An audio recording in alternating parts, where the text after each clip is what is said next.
घटनेचे शिल्पकार डॉक्टर बाबासाहेब आंबेडकर यांची आज जयंती. त्यानिमित्तानं दादरच्या चैत्यभूमीवर मुख्यमंत्री, दोन्ही उपमुख्यमंत्री आणि गव्हर्नर या कार्यक्रमासाठी उपस्थित राहणार आहेत. संविधान आणि घटना डॉक्टर बाबासाहेबांनी भारताला दिली, त्यामुळे गुण्या गोविंदानं आपण एकसंघ राहत असल्याचं उपमुख्यमंत्री अजित पवार यांनी सांगितलं. महामानव डॉक्टर बाबासाहेब आंबेडकर यांच्या दादर इथल्या इंदू मिल इथे उभारण्यात येणाऱ्या स्मारकाच्या पूर्णत्वासाठी आणखी वर्षभर वाट बघावी लागणार आहे. स्मारकाचं जवळपास 80% काम पूर्ण झालंय. MMRD आयुक्तांनी नुकतीच या स्मारकाच्या कामाची पाहणी करून प्रकल्प वेळेत पूर्ण करण्याचे निर्देश प्रशासनाला दिले. विक्रोळीत डॉक्टर बाबासाहेब आंबेडकर यांची जयंती मोठ्या उत्साहात साजरी करण्यात आली. रात्री 12 वाजल्यानंतर बुद्ध विहारात डॉक्टर बाबासाहेब आंबेडकरांच्या दर्शनासाठी मोठी गर्दी झाली होती. तसंच डीजेच्या तालावर भीमसैनिकांनी नृत्य केलं आणि फटाक्यांची आतिषबाजी केली. यावेळी भीमसैनिकांनी पांढरे कपडे परिधान केले होते. कराड शहरामध्ये डॉक्टर बाबासाहेब आंबेडकर यांच्या 134व्या जयंतीनिमित्तानं रात्री 12 वाजता ध्वजारोहण आणि बुद्धवंदना देऊन समस्त बौद्ध बांधवांनी जयंतीच्या शुभेच्छा दिल्या. यावेळी आमदार डॉक्टर अतुल भोसले, माजी आमदार आनंदराव पाटील उपस्थित होते. या कार्यक्रमाला मोठ्या प्रमाणात बौद्ध बांधवांनी उपस्थिती लावत बुद्धवंदना दिली.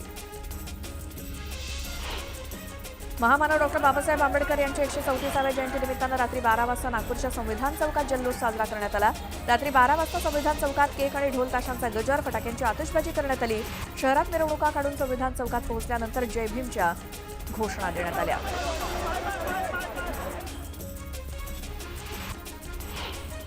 भारतरत्न डॉक्टर बाबासाहेब आंबेडकर यांच्या जयंतीनिमित्तानं छत्रपती संभाजीनगरमध्ये जल्लोष करण्यात आला. रात्री 12च्या ठोक्याला फटाक्यांची आतिषबाजी करण्यात आली. तसंच केक कापून महामानवाची जयंती साजरी करण्यात आली.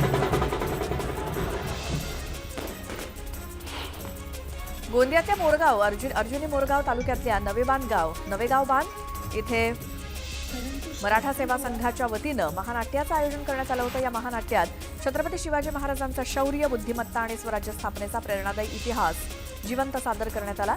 या महानाट्याला हजारो नागरिकांनी उत्स्फूर्त प्रतिसाद दिला. बुलढाण्यात फटाक्यांची आतिषबाजी करत डॉक्टर बाबासाहेब आंबेडकरांना अभिवादन करण्यात आलं. पेढे वाटून आंबेडकर यांच्या जयघोषात भीम जयंती मोठ्या उत्साहात साजरी करण्यात आली. डॉक्टर बाळासाहेब सावंत कोकण कृषी विद्यापीठाच्या वनशास्त्र महाविद्यालयातील विद्यार्थ्यांनी सलग 12 तास अभ्यास करत बाबासाहेबांना अनोख्या पद्धतीनं अभिवादन केलं. बाबासाहेबांनी समाजाला वाचाल तर वाचाल हा संदेश दिला होता. त्याची प्रेरणा घेऊन विद्यार्थ्यांनी हा उपक्रम राबवला. डॉक्टर बाबासाहेब आंबेडकरांचं मूळ गाव असलेल्या दापोलीतल्या सानेगुरुजी उद्यानात डॉक्टर बाबासाहेब आंबेडकरांची जयंती साजरी झाली. यावेळी शहरामध्ये आकर्षक रोषणाई करण्यात आली. महामानवाला अभिवादन करण्यासाठी यावेळी जनसमुदाय लोटला होता. घटनेचे शिल्पकार महामानव डॉक्टर बाबासाहेब आंबेडकर यांचं बालपण दापोलीमध्ये गेलं. दापोलीत त्यांच्या शिक्षणाचं श्री गणेशा झाल्याचं बोललं जातं. डॉक्टर बाबासाहेब आंबेडकर ज्या शाळेत जात होते त्याचं स्मारकामध्ये रूपांतरण करण्यात आलंय. स्त्री शिक्षणाच्या इतिहासाबद्दल केलेल्या उदयनराजेंच्या वक्तव्यानं खळबळ उडाली. या वक्तव्यावरनं गुणरत्न सदावर्तेंनी उदयनराजेंवरती टीका केली. उदयनराजेंनी इतिहास समजून सांगावा, अन्यथा माफी मागावी अशी मागणी त्यांनी केली. परप्रांतीयांना मराठीचे धडे देण्यासाठी ठाकरेंच्या पक्षानं मराठी की पाठशाला उपक्रम राबवलेला आहे. कांदिवलीत आयोजित करण्यात आलेल्या कार्यक्रमात आदित्य ठाकरेंनी उपस्थिती लावली. भाजप आमदार गोपीचंद पडळकर यांनी केंद्रीय गृहमंत्री अमित शहांची भेट घेतली. पुण्यामध्ये पुण्यश्लोक अहिल्यादेवी होळकर यांच्या जयंतीनिमित्तानं कार्यक्रमाचं आयोजन करण्यात आलंय. या कार्यक्रमाचं निमंत्रण देण्यासाठी अमित शहांची भेट घेतल्याची माहिती आमदार गोपीचंद पडळकर यांनी दिली. शरद पवार, अजित पवार आणि दिलीप वळसे पाटील हे रयत शिक्षण संस्थेचे संचालक आहेत. त्यामुळे बैठकीदरम्यान हे एकत्र येणारच. खुर्चीजवळ असल्यास ते एकत्र बसले यात राजकीय अर्थ काढण्यासारखं काहीच नाही अशी प्रतिक्रिया अमोल मिटकर यांनी दिली. राज्यातील 80% शेतकऱ्यांना डिसेंबर 2026 पर्यंत वर्षभर 12 तास मोफत वीज उपलब्ध करून दिली जाईल. तसंच येत्या 5 वर्षात राज्यातील सामान्य नागरिकांचे वीज बिल दरवर्षी कमी होईल अशी घोषणा मुख्यमंत्री फडणवीसांनी केली. बारामती शहर आणि तालुक्यात पिण्याच्या पाण्याच्या योजना मंजूर केलेल्या आहेत. त्या सगळ्या मिळून 1,500 कोटींच्या असतील. तर बारामतीसाठी 100 दिवसात 1100 कोटींची कामं मंजूर करण्यात आली आहेत अशी माहिती उपमुख्यमंत्री अजित पवार यांनी दिली. पुण्यातील गर्भवती मृत्यू प्रकरणामध्ये दीनानाथ मंगेशकर रुग्णालयात तिच्यावरती उपचार करणारे डॉक्टर सुश्रुत घैसास यांना महाराष्ट्र वैद्यकीय परिषदेनं नोटीस बजावली आहे. या नोटीशीवरती इंडियन मेडिकल असोसिएशनच्या राष्ट्रीय अध्यक्षांसह महाराष्ट्र वैद्यकीय परिषदेच्या माजी अध्यक्षांनी आक्षेप घेतला. विधानसभेच्या अधिवेशनात मंत्री म्हणून उत्तर द्यायची माझी पहिलीच वेळ होती, पण प्रकाश सोळंके हे माझे शेजारीच बसलेले असतात आणि प्रोत्साहन देतात. एका मामाला आपल्या भाचीची किती काळजी असते हे यावरून दिसतं असं राज्यमंत्री मेघना बोर्डीकर यांनी सांगितलं. यानंतर एक मोठी बातमी आहे. टँकरचा संप चिरडण्याकरता मुंबई महानगरपालिकेनं आपत्कालीन कायद्याचा आधार घेत टँकरसह शहरातील विहिरी आणि बोरवेल ताब्यात घेण्याचा निर्णय घेतलाय. महापालिका आपल्या विभागीय पथकांसह पोलीस आणि परिवहन आयुक्तांच्या मदतीनं स्वतःच सोसायटी आणि बांधकाम प्रकल्पांना पाणी पुरवठा करणार आहे. पालिका मनमानी करत असल्याचा आरोप करत टँकर चालक याविरोधात न्यायालयात दाद मागणार असल्यामुळे मुंबईमध्ये पाण्याचा प्रश्न पेटणार असल्याची शक्यता आहे. मुंबईला पाणीपुरवठा करणाऱ्या तलावांची पातळी खालावत असतानाच केंद्रीय भूजल प्राधिकरणाच्या कठोर नियमावलीच्या विरोधात सुमारे 1800 टँकर चालक संपात उतरले. हा संप चिरडण्यासाठी महापालिकेनं आज संध्याकाळपासून आपत्कालीन कायदा लागू करत विहिरी, बोरवेल आणि खासगी टँकर्स ताब्यात घेण्याचे ठरवलंय. कोविडनंतर पहिल्यांदाच महापालिकेनं आपत्कालीन कायदा लागू केलाय.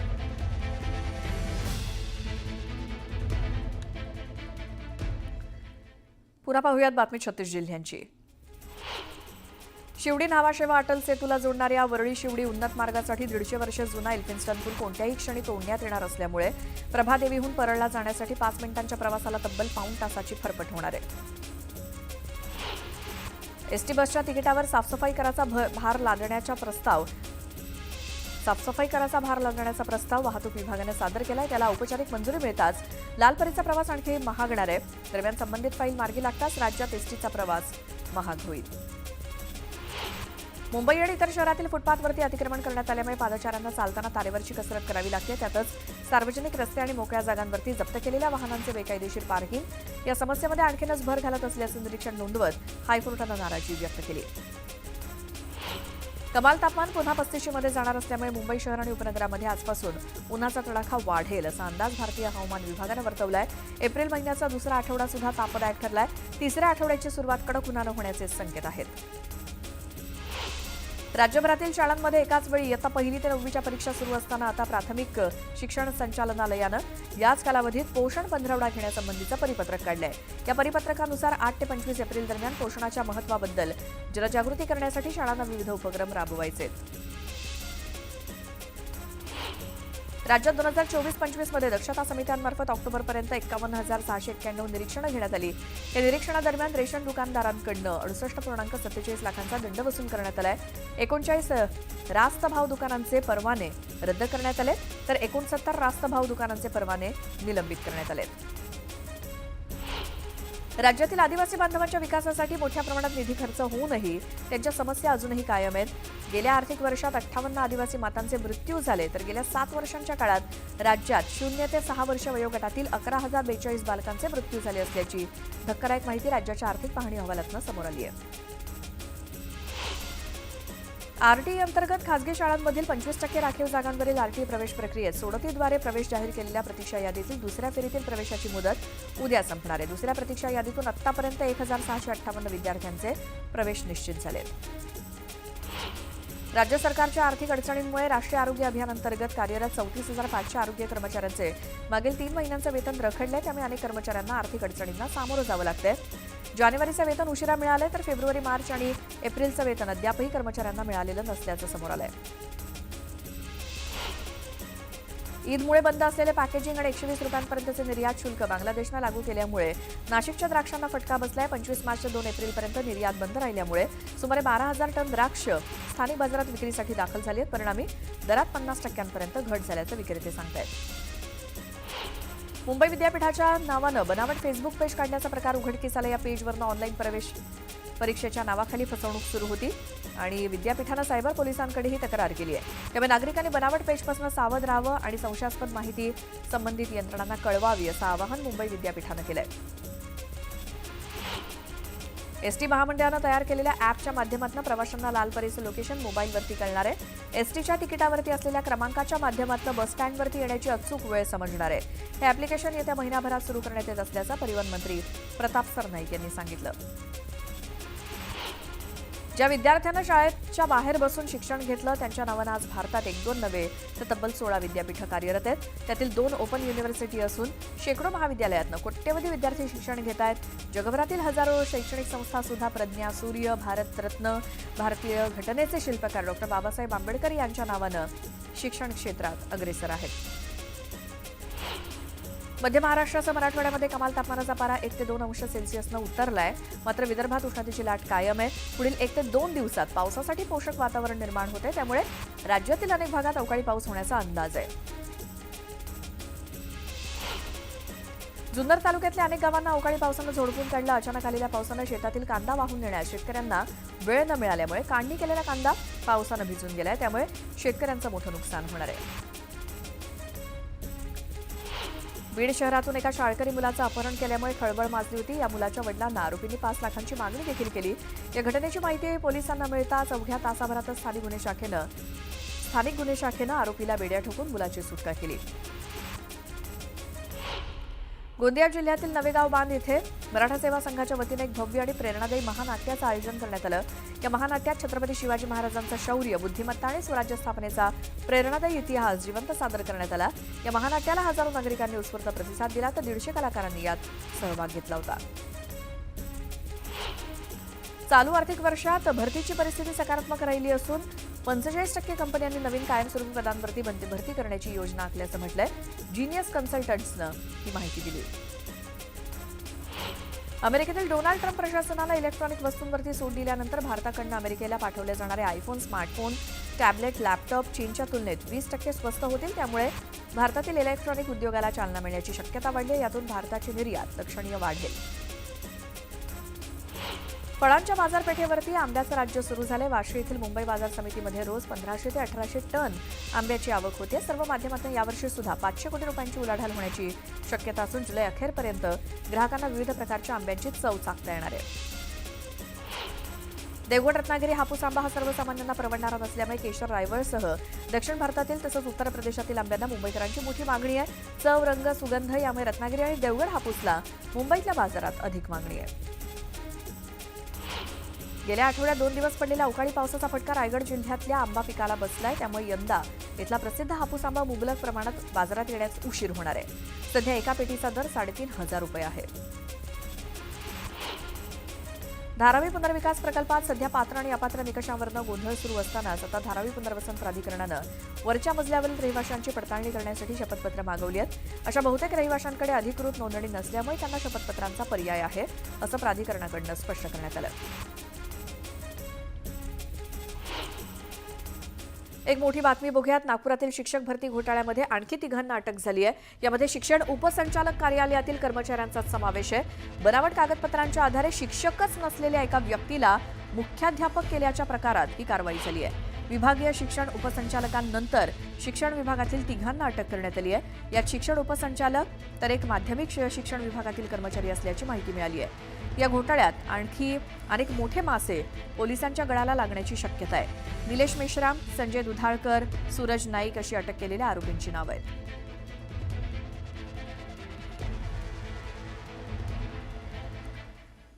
पुन्हा पाहूयात बातमी 36 जिल्ह्यांची. पनवेल परिसरात शेकडो पाणीपुरवठा करणारे टँकर शहरामध्ये धावत असतात. या टँकरची तपासणी सक्तीनं करणं आवश्यक आहे. वाहनांची फिटनेस तपासणी आरटीओ कार्यालयातील ट्रॅक इन कॅमेरा केली जाते आणि तांत्रिक बाबी तपासल्यानंतर फिटनेस प्रमाणपत्र दिलं जातं. गेल्या आठवड्यात सोनं आणि चांदीच्या दरात अचानक घसरण झाली. असं असतानाच आता 2 दिवसांपासून सोनं आणि चांदीच्या किमतींनी उच्चांक गाठलाय. पुढील काही दिवसात सोन्याचे दर प्रति तोळा लाखाचा टप्पा गाठतील असा युक्तिवाद जाणकारांकडून केला जातोय. नागपूरच्या उमरेड तालुक्यातील MIDC MMP कंपनीमध्ये भीषण स्फोट झाला. या स्फोटामध्ये 5 कामगारांचा मृत्यू झाला असून यात 7 जण जखमी झालेत. यामध्ये कंपनीतल्या 3 अधिकाऱ्यांवरती निष्काळजीपणाचा ठपका ठेवत गुन्हे दाखल करण्यात आले. एप्रिल महिन्यात अपेक्षेपेक्षा वेगळं हवामान बघायला मिळते. चिपळूणमध्ये अनेक भागात दाट धुक्याची चादर पसरली आहे. दिवसा ऊन आणि रात्री थंडगार हवामान जाणवत असल्यामुळे त्याचा परिणाम शेतीवरती होत असल्यामुळे शेतकरी हवालदिल झालाय. केंद्र शासनाच्या महत्वाकांक्षी अॅग्रिस्टॅक योजनेची अंमलबजावणी सध्या जिल्ह्यामध्ये वेगानं सुरू आहे. अलिबागमध्ये 1 लाख शेतकऱ्यांनी अॅग्रिस्टॅक योजनेसाठी नोंदणी करत लाभ घेतला. धारावी पुनर्विकास प्रकल्पात सध्या सुरू असलेल्या सर्वेक्षणाच्या ताज्या आकडेवारीनुसार सुमारे 1 लाख घरांचा भौतिकदृष्ट्या मॅपिंग पूर्ण करण्यात आलंय.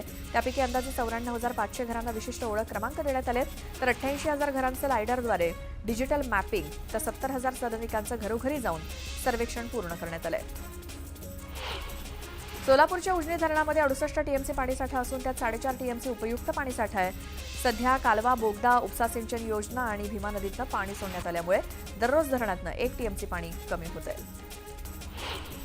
वाढत्या उन्हाच्या पार्श्वभूमीवर आगामी 2 महिन्यात राज्याला पाणीबाणीचा सामना करावा लागेल अशी चिन्ह दिसू लागली आहेत. राज्यातील धरणांमध्ये केवळ 35% पाणीसाठा शिल्लक राहिलाय, तर 400हून अधिक गावांमध्ये टँकरनं पाणीपुरवठा होतोय. राज्यातील कोकण गोवा भागात आज आणि उद्या पावसाचा अंदाज वर्तवण्यात आलाय, तर मध्य महाराष्ट्र आणि मराठवाड्यात पुढच्या 3 दिवसात तुरळक ठिकाणी मेघगर्जना, वादळी वारे वाहणार असून हलक्या ते मध्यम स्वरूपाचा पाऊस पडण्याची शक्यता आहे. जुन्नर तालुक्यातल्या मडपांगरी गावामध्ये ढगफुटी सदृश अवकाळी पाऊस झाला. या पावसामुळे शेतांना तळ्याचं स्वरूप आलं. या पावसानं शेतशिवाराचं मोठं नुकसान झालंय. या पावसाचा आंब्याला देखील मोठा फटका बसलाय. जळगाव बाजारात बोल्ड हरभऱ्याला नगामागे सरासरी 9,000 रुपयांचा दर मिळाला, तर काबुली हरभऱ्याला क्विंटल मागे सरासरी 7,400 रुपयांचा दर हा जळगाव बाजार समितीत मिळाला आणि जालना बाजारात 8,000 रुपयांचा दर मिळाला. राज्यातील बाजार समितीमध्ये कांद्याची 23,636 क्विंटलची आवक झाली. यात पुणे बाजारात लोकल कांद्याची सर्वाधिक 10,000 क्विंटलची आवक होऊन कमीत कमी 750 रुपयांपासून ते सरासरी 1,400 रुपयांपर्यंत दर मिळाला. घाऊक बाजारात बहुतांश फळभाज्यांचे दर स्थिरावलेत. घेवड्याच्या दरात मात्र अल्पशी वाढ झाली आहे. जळगाव जिल्ह्यातील रावेर तालुक्यात वादळी वाऱ्याचा अवकाळी पाऊस झाला होता. या पावसानं केळी, मका, गव्हासह अनेक पिकांचं मोठं नुकसान झालंय. आमदार जावळेंनी या नुकसानग्रस्त शेतीची पाहणी करून नुकसान भरपाईच्या प्रशासनाला सूचना दिल्या आहेत. मासळीचे दर वधारलेत. मच्छीमार नौकांना गेल्या 2 महिन्यांपासून पुरेशी मासळी मिळत नाही. अजूनही तीच परिस्थिती असल्यामुळे मासे महागलेत. पापलेटची 1,500 रुपये किलोनं विक्री होत असल्याचं समोर आलंय. राज्यात गेल्या 3 महिन्यामध्ये डेंग्यू आणि मलेरियाच्या रुग्णसंख्येत वाढ झाली आहे. 3 महिन्यात मलेरियाचे 1,138 रुग्ण तर डेंग्यूचे 812 रुग्ण आढळलेत. यातील सर्वाधिक रुग्ण मुंबई महापालिका क्षेत्रात असल्याचं समोर आलंय. एक महत्त्वाची बातमी बघूयात. बारामतीच्या बोरकरवाडीतल्या कार्यक्रमात उपमुख्यमंत्री अजित पवार यांनी अचानक काकांच्या नावाचा उल्लेख केला. त्यामुळे अजितदादांच्या वक्तव्यानं अनेकांच्या भुवया उंचावल्या. काकांना विश्वासात घेतल्याशिवाय पुढे काही चालत नाही असं वक्तव्य त्यांनी केलं. त्यामुळे पुन्हा एकदा अजित पवारांच्या वक्तव्याची चर्चा सुरू झाली. उपमुख्यमंत्री अजित पवार यांना अनेक कार्यकर्त्यांनी निवेदनं दिली होती आणि या निवेदनातील रस्त्याच्या कामाबाबत सांगताना काकांचा उल्लेख त्यांनी केला. अजित पवारांचं हे बोलणं ऐकून सगळ्यांनीच हसून त्याला दाद दिली. तर काल रयत शिक्षण संस्थेच्या बैठकीत शेजारी बसले होते ते दोघे जण आणि त्यामुळे त्याची देखील राजकीय वर्तुळात चर्चा रंगली. कोण राहिलेलं असेल तर त्याला हे करा. आणि काका कुतवळ मी मगाशी एक रस्त्याच्या बद्दल सांगितलेलं आहे, त्याच्यात सहकार्य करा. मी बीडीओला सांगितलंय, मी तहसीलदारला सांगितलंय, मी पीआयला सांगितलंय. काकालाही म्हणलं विश्वासात घ्या, कारण काका लोकांना विश्वासात घ्यावं लागतं, त्याशिवाय पुढे चालत नाही. म्हणजे काका कुतवळांना, नाहीतर लगेच दादा घसरले, कुणावर घसरले. पुन्हा पाहूया बातमी 36 जिल्ह्यांची. राज्यातील विशेषतः मुंबई, ठाणे, पुण्यासारख्या शहरातील रखडलेल्या आणि अर्धवट अवस्थेतील गृहप्रकल्पांमुळे हजारो खरेदीदार आजही हक्काच्या घराच्या प्रतीक्षेत आहेत. राज्यात नोंदणी झालेल्या 50,000 गृहप्रकल्पांपैकी आतापर्यंत फक्त 15,647 प्रकल्प पूर्ण झाल्याचं स्पष्ट झालंय. हे प्रमाण फक्त 30% आहे. यापैकी अनेक प्रकल्प व्यापगत झाले असून ही आकडेवारी सुद्धा लक्षणीय आहे. एसटी बसमध्येच बंद पडल्यास त्याच तिकिटावरती कोणत्याही इतर एसटी बसमधनं प्रवास करता येणार आहे. वातानुकूलित शिवशाही किंवा शिवनेरी बसमधनं प्रवास करण्याची मुभा दिली गेली आहे. हा नियम एसटी महामंडळानं लागू केल्यामुळे प्रवाशांना त्रास कमी होणार आहे. इमारतीचं बांधकाम पूर्ण झाल्यानंतर ती राहण्यायोग्य असल्याबाबत नियोजन प्राधिकरणाकडून भोगवटा प्रमाणपत्र दिलं जातं. मात्र भोगवटा प्रमाणपत्र मिळाल्यानंतरही बरीच कामं अपूर्ण असल्याचा अनुभव रहिवाशांना येतो. भोगवटा प्रमाणपत्र जारी झालं की विकासकाला पुनर्विकास प्रकल्पात रहिवाशांचं भाडं बंद करता येतं. राज्यातील सर्वच धर्मादाय रुग्णालयांच्या कारभारावरती थेट नजर ठेवण्यासाठी 186 आरोग्य सेवकांची नेमणूक केली जाणार आहे. बड्या रुग्णालयात पैसे घेतल्याशिवाय सेवाच मिळत नसल्याचा प्रकार पुण्यातल्या दीनानाथ मंगेशकर रुग्णालयामुळे चव्हाट्यावर आल्यानंतर हा निर्णय घेण्यात आला आहे. केंद्र सरकारच्या अमृत भारत स्टेशन योजनेअंतर्गत जिल्ह्यातील भुसावळ, चाळीसगाव, अमळनेर, धरणगाव आणि पाचोरा या रेल्वे स्थानकामध्ये प्रवाशांसाठी सुविधांवरती भर देण्यात आलाय. यासाठी जळगावला 147 कोटींचा निधी देण्यात आलाय. केईएम, सायन, नायर आणि कुपर या महापालिकेच्या प्रमुख वैद्यकीय महाविद्यालय आणि रुग्णालयातील डॉक्टरांचा तुटवडा लवकरच भरून निघणार आहे. महापालिका एमपीएससी मार्फत 700हून अधिक डॉक्टरांची भरती करणार असल्याचं सांगितलं जातंय आणि ही भरती प्राध्यापक, सहाय्यक प्राध्यापक इत्यादी पदांसाठी केली जाणार असून ती पूर्ण वेळ स्वरूपात असणार आहे. लातूर शहरातील रिंग रोड परिसरातील औराथाई स्पामध्ये सुरू असलेल्या सेक्स रॅकेटचा पोलिसांनी पर्दाफाश केला. या कारवाईत परप्रांतीय 5 तरुणींची सुटका करण्यात आली. या प्रकरणी स्पा सेंटरच्या मॅनेजरसह 3 अटक करण्यात आली आहे. मावळातील देहू रोड पोलीस स्टेशनच्या हद्दीत खंडणीसाठी व्यापाऱ्याला धमकावणाऱ्या आरोपीला पोलिसांनी अटक केली. धमकी दिल्यानंतर या व्यापाऱ्याचा हृदयविकाराच्या धक्क्यानं मृत्यू झाला. यानंतर पोलिसांनी राजा पिल्ले या आरोपीला बेड्या ठोकल्यात. उमरेड इथल्या एमपीएम कंपनीमध्ये झालेल्या भीषण स्फोटातील जखमी कामगारांवरती ओरियस इन्स्टिट्यूट ऑफ मेडिकल सायन्सेस इथे उपचार सुरू आहेत. मुख्यमंत्री देवेंद्र फडणवीस यांनी रविवारी प्रत्यक्ष भेट देऊन या कामगारांच्या उपचाराबद्दल डॉक्टरांकडून माहिती घेतली. रुग्णांच्या उपचाराची माहिती घेताना नागपूरमध्ये स्किन बँकेची नितांत आवश्यकता असल्याचं मुख्यमंत्र्यांच्या निदर्शनास येताच त्यांनी तत्काळ जिल्हाधिकारी डॉक्टर विपिन इटनकर यांना स्किन बँक साकारण्याबाबत निर्देश दिले. वरिष्ठ नागरिकांसाठी सवलतीतील रेल्वे प्रवास सुविधा बंद करण्यात आली आहे. या माध्यमातून गेल्या 5 वर्षात रेल्वेची सुमारे तब्बल 8,911 कोटी रुपयांची कमाई झाली आहे. मात्र या कमाईमुळे 31 कोटींहून अधिक वृद्ध प्रवाशांना त्यांच्या तिकिटांसाठी जास्त पैसे मोजावे लागलेत.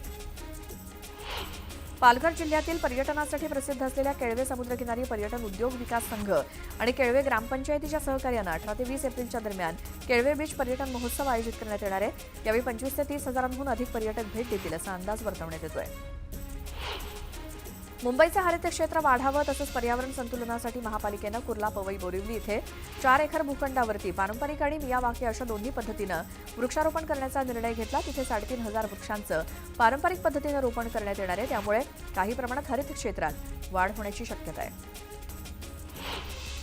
नागपूर जिल्ह्यातील उमरेड इथे एका खासगी कंपनीत झालेल्या स्फोटात 5 कामगारांचा मृत्यू झाला होता तर 8 कामगार जखमी झाले होते. जखमींवर ओरियस रुग्णालयात उपचार सुरू आहेत. दरम्यान रुग्णांची भेट घेत जखमी कामगारांवरती योग्य उपचार करण्याच्या सूचना मुख्यमंत्री देवेंद्र फडणवीसांनी डॉक्टरांना दिल्या. मुंबई नाशिक महामार्गावरील वडपे ते खारेगाव हा 8 पदरी रस्ता आणि उड्डाणपुलाच्या कामाची शिवसेना नेते प्रकाश पाटील आणि आमदार शांताराम मोरे यांनी पाहणी केली. संथ गतीनं काम सुरू असल्यामुळे शांताराम मोरे यांनी अधिकाऱ्यांना धारेवर धरलं. बिहार इथल्या महाबोधी बुद्ध विहार बौद्ध बांधवांच्या ताब्यात द्यावं या मागणीसाठी वंचित बहुजन आघाडीकडून स्वाक्षरी अभियान राबवलं जात आहे. दरम्यान 16 आणि 17 एप्रिल रोजी वंचित बहुजन आघाडीचे नेते प्रकाश आंबेडकर बिहारमध्ये आंदोलन छेडणार आहेत. गेल्या 3 महिन्यामध्ये भाजीपाला आणि शेतीमालाचे दर प्रचंड कोसळले. त्याविरोधात आरपीआयनं कुर्डुवाडी बाजार समितीत आंदोलन केलं. कांदा, वांगी, बटाट्यांचे हार घालत शासनाचा निषेध करण्यात आला. चांदवडच्या ग्रामीण भागात अवकाळी पाऊस बरसला. पावसामुळे गहू, कांदा आणि द्राक्ष बागांचं मोठं नुकसान झालं. शिरवाडे आणि वणी भागाला पावसाचा सर्वाधिक फटका बसल्यामुळे शेतकऱ्यांची चिंता वाढली.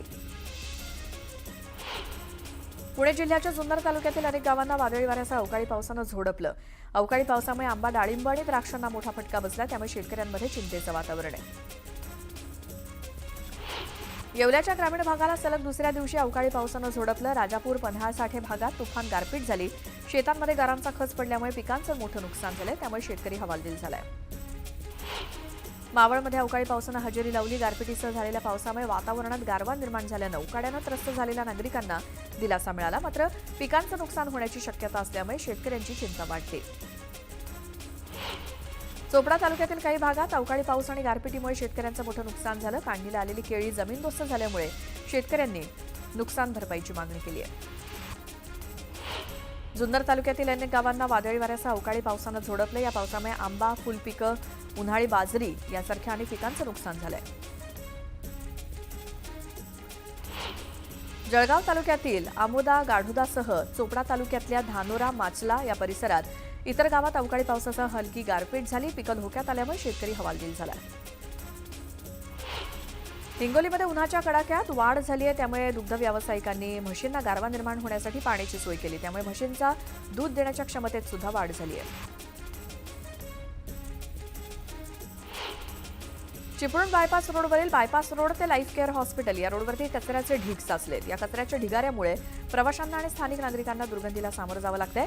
विशेष म्हणजे मिरजोळी ग्रामपंचायतीनं फलकाद्वारे इथे कचरा टाकू नये अशी सूचना दिलेली असून सुद्धा फलकाखालीच कचऱ्याचा ढीग साचला. जळगाव जिल्ह्यातील रावेर तालुक्यातील सावदा इथे डॉक्टर बाबासाहेब आंबेडकर यांची 134वी जयंती मोठ्या जल्लोषात साजरी होतीये. कार्यक्रमात बाबासाहेबांच्या समता, स्वातंत्र्य आणि बंधुत्वाच्या विचारांचा जागर करण्यात आला. राष्ट्रीय आरोग्य अभियानांतर्गत शहरामध्ये महापालिकेकडून 25 ठिकाणी आपला दवाखाना सुरू करण्याचं उद्दिष्ट आहे. मात्र महापालिका प्रशासनाला आतापर्यंत फक्त चापेकर नगर इथे आपला दवाखाना कार्यान्वित करण्यात यश आलंय. असं असताना उपचार घ्यायचे कुठे असा सवाल नागरिकांना पडलाय.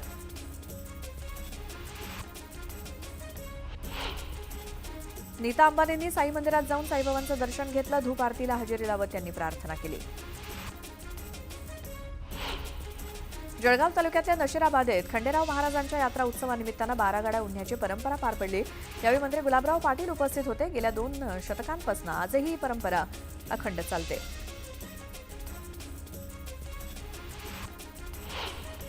सव्वीस अकराच्या मुंबई हल्ल्यातील प्रमुख सूत्रधारांपैकी एक असलेल्या तहव्वूर राणाची दिल्लीतील एएनआय मुख्यालयात चौकशी सुरू आहे। दरम्यान एनआयए राणाचे डॉन दाऊद इब्राहिमशी संबंधाची चौकशी करतायत। देहरादूनमधल्या सहस्त्रधारा इथला मारहाणीचा एक व्हिडिओ व्हायरल झालाय। या प्रकरणी पोलिसांनी 3 तरुणांना अटक केली आहे। या व्हिडिओमध्ये दिसत असलेल्या तरुणांचा देखील शोध घेतला जातोय। देहरादूनमध्ये हा सगळा प्रकार घडलाय। झारखंडमधल्या हजारीबाग येथे धार्मिक कार्यक्रमादरम्यान भाविकांवरती दगडफेक करण्यात आली। यावेळी गुंडांनी 6हून अधिक ठिकाणी जाळपोळ केल्याचं समोर आलं। या परिसरात सध्या पोलीस बंदोबस्त आहे। पंतप्रधान मोदी आज हरियाणाचा दौरा करणार आहेत। या ठिकाणी ते विविध विकास कामांचं भूमिपूजन आणि उद्घाटन करणार आहेत।